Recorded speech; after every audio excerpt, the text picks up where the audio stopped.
ठीक है, स्टार्ट करना पड़ेगा क्या? देखिए रील बना रहा है ये, दुकान चालू तो कर रहे हैं अभी। थंबनेल के लिए होता है क्या? नहीं तो देखिए वो जो, ठीक है, ओके। चलिए बच्चों देखिए, अलीम गुरुजी की पाठशाला में आपका स्वागत है। ओके, तो आज हम एक सीरीज लॉन्च कर रहे हैं, ठीक है, इसी प्लेटफॉर्म पे। देखिए वो है अलीम गुरुजी की JEE क्या है, पूर्वतनम सीरीज। सर ये पूर्वतनम सीरीज क्या है? पहले बात तो ये आता है आपका कि सर पूर्वतनम सीरीज क्या है। तो पूर्वतनम सीरीज जो है, इसमें हम प्रीवियस ईयर क्वेश्चन जो है JEE के देखेंगे।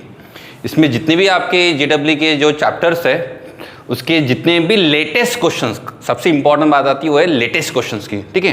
तो 2024 के 2023 के जो क्वेश्चंस है वो हम यहाँ पर देखेंगे। ओके, तो बिना देरी करे स्टार्ट करते हैं। ओके, इसको रोक दो ना, इसको थोड़ा स्टॉप कर दो। चलिए देखिए बच्चों, पहला क्वेश्चन JEE का देखिए क्वाड्रेटिक इक्वेशन का, वो है 6 अप्रैल 2024 का क्वेश्चन में देखिए क्या लिखा है कि let alpha beta be the root of x square plus root x root 2x minus 8 is equal to 0 if un is equal to alpha to the power n plus beta to the power n, then u10 plus root 2 u9 upon 2 u8। अब याद रखिए ऐसे question आपको बहुत सारे PYQ मिलेंगे जिसमें इस तरीके का यूज आएगा। सर इस क्वेश्चन को सॉल्व कैसे करते हैं? ऑब्वियसली बात है, आप इसका रूट निकालते बैठोगे, बाद में पुट करना पॉसिबल नहीं है। सर फिर क्या किया जाए? तो एकदम सिंपल है सॉल्व करने का जो तरीका है, उसमें हम क्या याद रखेंगे, जैसे हम क्या करेंगे, देखो u10, तो 10 का मतलब क्या हो जाएगा, 10 10 10।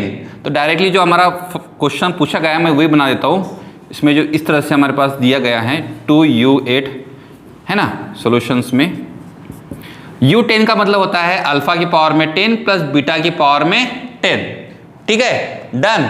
ओके, प्लस रूट 2 u8 कितना हो जाएगा, u8 आपका हो जाएगा u9 हो जाएगा आपका अल्फा की पावर में 9 प्लस बीटा की पावर में 9 upon 2 times of the u8 कितना हो जाएगा अल्फा की पावर में 8 प्लस बीटा की पावर में 8, ठीक है सर। ओके, अगर आप यहाँ पे गौर करोगे अल्फा की पावर में 10 है, यहाँ पे अल्फा की पावर में 9 है, आई होप अल्फा की पावर में 9 कॉमन आ जाएगा, डन।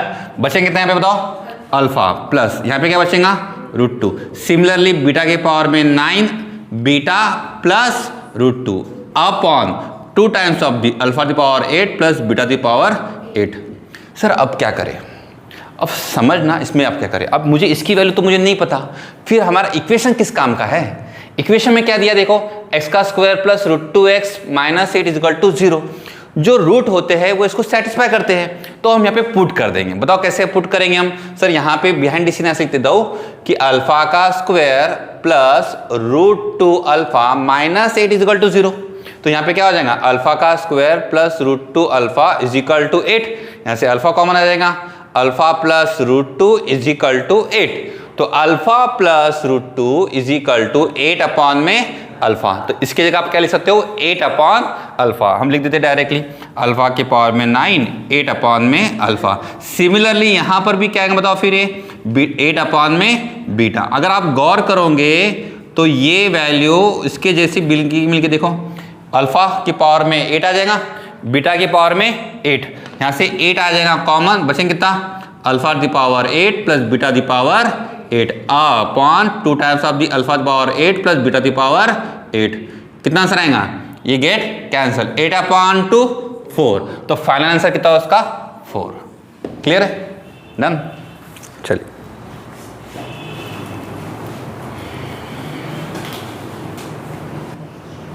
चलिए देखिए बच्चों, सेकंड क्वेश्चन देखिए 6 अप्रैल 2024 का क्वेश्चन है। इस क्वेश्चन में भी देखिए क्या लिखा है, let x1 x2 x3 x4 be the solution of the equation 4x की पावर में 4 8x का cube minus 17x square minus 12x plus 9 is equal to 0। और यहाँ पे आपको एक फॉर्म दिया है जिसका आंसर लिखा है 125 अपॉन में 16m। आपको क्या चाहिए, अगर आपको x1 x2 x3 x4 मिलेगा तभी जाके आप यहाँ पे पुट कर सकते हो। अब याद रखिए ये क्वेश्चन जो है ये क्वाड्रेटिक नहीं है कि आप लोग फैक्टराइज कर लीजिए या फिर सीधा सिंपल में फॉर्मूला मेथड अप्लाई कर लीजिए, ठीक है ना। तो यहाँ पे आप लोग वो मेथड अप्लाई नहीं कर सकते, पावर में 4 है।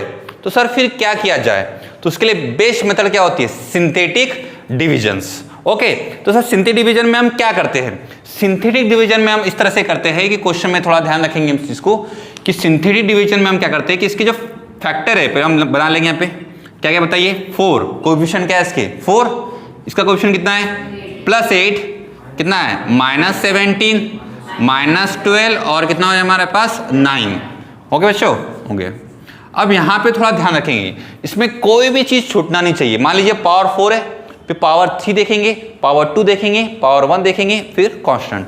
मान लीजिए सर कि x का स्क्वायर नहीं रहा, तो वहां पे फिर हम क्या लिखेंगे कोएफिशिएंट्स का 0x का स्क्वायर, यानी 0 हम कोएफिशिएंट लिखेंगे। ओके, तो असेंडिंग डिसेंडिंग ऑर्डर वाला जो कंसेप्ट है वहां पे हम लागू करेंगे। फिर सर क्या किया जाता है, अब मैं बोलता हूँ उसके लिए तरीका है कि आप लोग डायरेक्टली वैल्यू पुट करके चेक कर सकते हो। मान लीजिए आपने 1 पुट करते हो तो उसका आंसर कितना आएगा, आप लोगों ने चेक कर लिए, ठीक है। इसको मान लीजिए अगर आप पुट करते हो -1, तो -1 पुट करने के बाद बताइए आंसर कितना आएगा। पहले तो as it is first term हमारी एज इट इज रहेगी, कितना होगा 4, -1 × 4 -4, 8 - 4 4, -1 × 4 -4 कितना हो जाएगा -21, माइनस इंटू माइनस प्लस 21 कितना आ जाएगा 9, -1 × 9 -9, इसका कितना होगा बच्चों 0। अगर ये 0 आ गया तो समझ लो वो उसका फैक्टर है, अदरवाइज फैक्टर है क्या नहीं है। यहाँ पे 0 आना बहुत जरूरी है, तभी जाके उसका क्या होगा बच्चों फैक्टर होगा। ये हमारे पास हो गया। अभी हम बाय क्वाड्रेटिक था, पावर में 4 था, अब पावर में कितना हो जाएगा 3, कांस्टेंट x स्क्वायर और x का क्यूब। सर अभी भी x का क्यूब है, अभी फैक्टर हम डायरेक्टली नहीं कर सकते, फिर से सिंथेटिक डिवीजन हम अप्लाई करेंगे। अब सेम चीज एक बार 1 लेके देखिए, आप लोग ट्राई करना होता है। सिंथेटिक डिवीजन का जो कंसेप्ट है ट्रायल एंड एरर वाला कंसेप्ट है, इसको आप लोग ट्राई कीजिए। आप लोग 1 पुट करके देखिए, 2 पुट करके देखिए, 3 पुट करके देखिए, माइनस करके देखिए, प्लस करके देखिए, इस तरह से कर सकते हो। मेरे हिसाब से मैं प्लस ही करता हूँ क्योंकि ऑप्शन में भी थोड़ा उसके जैसा लग रहा है, तो हम प्लस करेंगे। तो +2 करके देख लीजिए, 1 से आंसर आएगा कि एक बार चेक कर लीजिए। 1 से तो आंसर आना मुश्किल है, पर फिर भी अगर आप ओरली कर सकते हो। अगर आपने देखिए किससे करे आपने -3 से करे ना, ओके। तो -3 से अगर आप कर लेते हो तो बताओ क्या आंसर आएगा। पहले एज इट इज 4, -3 4 जा -12, ये आप याद रखना। ये वैल्यू अक्सर आपने डायरेक्टली -3 कैसे लिखे, ये ट्रायल करके देके आया है, मतलब 1 2 मतलब 2 -2 -3 इस तरह से पुट करके आपको चेक करना पड़ेगा। तो ओके, फोर्थ इसमें कितना बचा -8 कितना हो जाएगा 24, कितना हो जाएगा -3, कोई गलती हो रही नॉर्मल 3, ओके। -3 कितना हो जाएगा -9 कितना हो जाएगा 0। वैसे भी 9 आएगा तो 3 के मल्टीपल में आना जरूरी था, थोड़ा लॉजिकल तो ऐसा कुछ नहीं है, फिलहाल बोला मैं आपको, ठीक है। तो ओके यहाँ तक ठीक है। अब ये बन गया आपका क्या बच्चा, क्या बन गया ये क्वाड्रेटिक। तो अब मैं इसे इस तरह से लिखूंगा सर, ये जो आपकी बड़ी वैल्यू है, हमने जो वैल्यू हमारी कुछ इस तरह से है कि 4x की पावर में 4 + 8 कितना आएगा 8x का cube -17x square -12x + 9 is equal to, हम इसके हिसाब से क्या बने बताओ। यहाँ पे जो भी फैक्टर होता है x माइनस अल्फा होता है, तो -1 माइनस माइनस +1, तो शॉर्टकट ऐसा यूज कर सकते हो, जो भी यहाँ पे नाम लिखा रहा है उसका रिवर्स कर दीजिए, कोई दिक्कत नहीं है। x + 1 दूसरे ब्रैकेट में क्या आएगा x + 3 तीसरे ब्रैकेट में जो आएगा ये हमारा क्वाड्रेटिक वाला बन गया, कांस्टेंट फिर x फिर ये x का स्क्वायर। बताइए कौन सा है 4x स्क्वायर -8x + 3। आपने इसको फैक्टराइज कर सकते हो बाय फॉर्मूला मेथड से। बताओ क्या आंसर है इसका x + 1 x + 3, और इसको फैक्टराइज करने के बाद कितना आंसर आया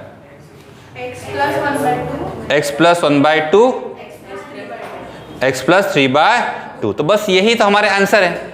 अब x1 की वैल्यू बताइए क्या है हमारे पास, x1 की वैल्यू हमारे पास मिली, कितनी मिली बताओ, कितनी मिली -1। x2 वैल्यू कितनी मिली -3, x3 की वैल्यू -1/2 और x4 की वैल्यू -3/2। अगर आप इसके अंदर पुट करोगे यानी 4 + 1 का स्क्वायर कितना आएगा आंसर बताइए। थोड़ा सा मैं ब्लू लाइन में दिखा देता उसको,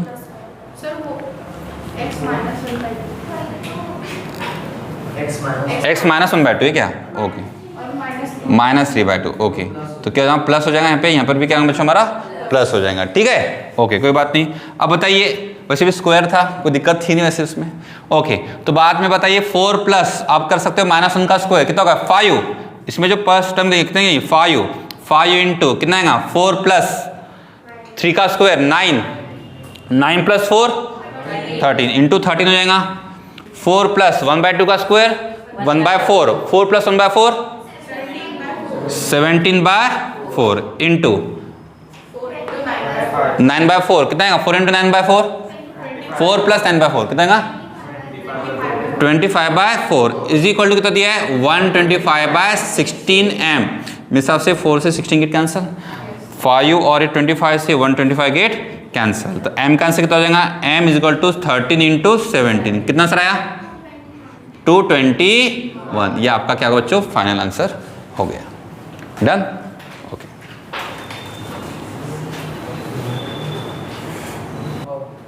चलिए स्टार्ट करते। देखिए बच्चों 5 अप्रैल चलिए देखिए नेक्स्ट क्वेश्चन देखिए बच्चों क्या है यहाँ पे। नेक्स्ट क्वेश्चन है 5 अप्रैल 2024 का क्वेश्चन। क्या बोला गया था क्वेश्चन में, the number of real solution of the equations x into mod of x plus 5 plus 2 times of the mod of x plus 7 minus 2 is equal to 0। अब यहाँ पे सबसे इंपॉर्टेंट चीज है, यहाँ पे 2 मॉड है। मॉड का कंसेप्ट आता है, एक तो होता है एक पॉजिटिव, एक होता है नेगेटिव। आपको ये पता ही है मॉड ऑफ x का आंसर किस तरह से होता है करके। अब यहाँ पे प्रॉब्लम, यहाँ पे 2 मॉड है, तो अब डायरेक्टली सॉल्व नहीं कर सकते, तो सर फिर कैसे कर सकते हैं हम, अप्लाई करेंगे केसेस। और केसेस अप्लाई करने का एक बेस्ट तरीका क्या है, मान लीजिए आपने बोले पहले इसमें इसका क्रिटिकल पॉइंट कितना हो जाएगा -5, इसका क्रिटिकल पॉइंट कितना हो जाएगा -7, तो पहले आएगा -7, दूसरा क्या है बच्चों -5। अब ये होने के बाद में कुछ इस वाले टाइम से इसको बना देना हमेशा, जैसे कि इस तरह से इसको डायग्राम आप बना सकते हो, इस तरह से आप इसको डायग्राम को बना सकते हो। ओके, बना दिया Z तरीके से। तो ये वाला पोर्शन हमें लेते हैं निगेटिव, ये वाला पोर्शन लेते हैं निगेटिव, नीचे वाला जो पोर्शन था उसको निगेटिव ले लिए, ऊपर वाले पोर्शन को हमने क्या ले लिया बच्चों पॉजिटिव ले लिए। तो यहाँ पे हमारे पास में 3 केसेस आएंगे। केस नंबर 1 क्या आना चाहिए, x की वैल्यू लेस देन -7, इसे सॉल्व करेंगे। दूसरी चीज केस 2, केस 2 में क्या आएगा कि आपकी x की वैल्यू -7 से बड़ी आएंगी और लेस देन कितनी आएंगी -5 होगी केस 2। और जो केस 3 है उसमें क्या होगा, केस 3 में आपका कुछ इस तरह से बनेगा कि आपकी x की वैल्यू क्या आएंगी ग्रेटर देन इक्वल टू -5, इस तरह से हम लेंगे। अब सर -7 में अगर लेस का मतलब होता है कि जो बाहर में साइन दिया गया है उसको बस आप चेंज कर दीजिए। जैसे कि यहाँ पे बाहर में कितना है बच्चों पॉजिटिव है, तो इसमें हम क्या करेंगे नेगेटिव लिखेंगे, तो -x प्लस 5 यहाँ पर पॉजिटिव है, सेम -5 के लिए भी क्या है नेगेटिव है, तो यहाँ पे हम क्या करेंगे इसमें भी नेगेटिव कर देंगे, साइन को चेंज करेंगे। Okay, -2 is equal to 0। आप इससे सॉल्व कीजिए, इससे आप चेक करिए कि जो x का आंसर आ रहा है वो इस केस को सेटिस्फाई कर रहा है या नहीं कर रहा है, उससे हमको आंसर आ जाएगा। अगर सेटिस्फाई कर रहा है तो उसका सोल्यूशन है, नहीं कर रहा है तो इसका सोल्यूशन नहीं है। ओके, जब आपने इसको सॉल्व करते बताओ इक्वेशन क्या बनेगा, क्या इक्वेशन बनेगा, x का square plus 7x plus 16 equal to 0। अगर आप 16 आगे यहाँ पे देखो तो यहाँ पे जो d आएगा, डिस्क्रिमिनेंट जो आएगा वो कितना आएगा 7 का स्क्वायर 49 और 16 4 जा 64 और 49 माइनस में आएगा, 49 माइनस 64 माइनस में आएगा। d की वैल्यू क्या आ जाएगी बच्चों यहाँ पे लेस देन 0, डिस्क्रिमिनेंट आपका लेस देन 0 आ जाएगा।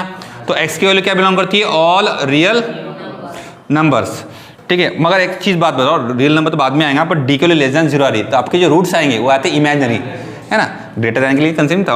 d के लिए यहाँ पे लेस देन 0 आ रही है, इसका मतलब रूट्स क्या है इसके इमेजिनरी हो रहे हैं, तो रूट्स आपके इमेजिनरी हो रहे हैं, आपको चाहिए रियल, तो इसका क्या होगा बच्चों नो सॉल्यूशंस, सॉल्यूशन आएंगे इसका नहीं, नो सॉल्यूशंस। फिर आते हैं इसमें, अब -7 से लेके -5 में, -7 वाला जो कंसेप्ट है वो है पॉजिटिव और -5 वाला क्या बच्चों नेगेटिव। नेगेटिव का मतलब होता है चेंज करना, पॉजिटिव मतलब होता है एज इट इज।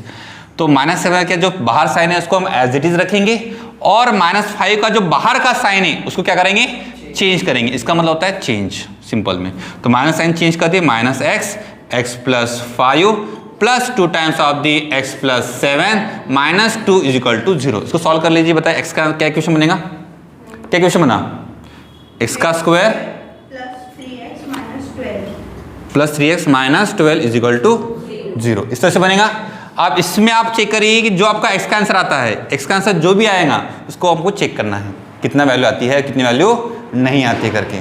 ओके, तो चेक कर ले इसमें कौन सी वैल्यू सेटिस्फाई करिए, बस एक सेटिस्फाई करे ना, कौन सी करिए, -3 minus root of the 57 upon में 2। अगर आप यहाँ देखेंगे तो ये 57 यानी 7 समथिंग आएगा, 7 और -3 -10 समथिंग अपॉन में 2 यानी -5 समथिंग। -5 समथिंग इसका मतलब ये है कि इसके बीच में बिलोंग करता है। प्लस वाली वैल्यू यहाँ पे बिलोंग नहीं करेंगे, इसमें दो वैल्यू होती है, प्लस वाली बिलोंग करेंगे बीच में, इसमें नहीं करेंगे। ओके, फिर किस केस नंबर तीसरे में क्या है, दोनों भी पॉजिटिव यानी जैसा साइन एज इट इज रख दीजिए, x plus 5 as it is sign रख दिए, प्लस दूसरा क्या बताइए 2x plus 7 minus 2 equal to 0। Solve करके बताइए क्या इक्वेशन बनाता है इसका, x² plus 7x plus 12 is equal to 0। तो इससे x कैसे क्या आएगा, x plus 4 x plus 3 is equal to 0, यानी x का आंसर आपका है -4 और -3, दोनों भी वैल्यू जो है वो -5 से बड़ी है। तो यहाँ पे मिल गया आपको दो सॉल्यूशंस, यहाँ पे मिला आपका एक सॉल्यूशन, प्लस वाला तो रिजेक्ट हो चुका था क्योंकि वो उसमें बिलोंग नहीं कर रहा है, इसलिए एक सॉल्यूशन ये हो गया, दो सॉल्यूशन ये हो गए, 2 + 1 3, नंबर ऑफ सॉल्यूशन कितने हो गए इसके 3, यहाँ पे आपको ठीक है। ओके।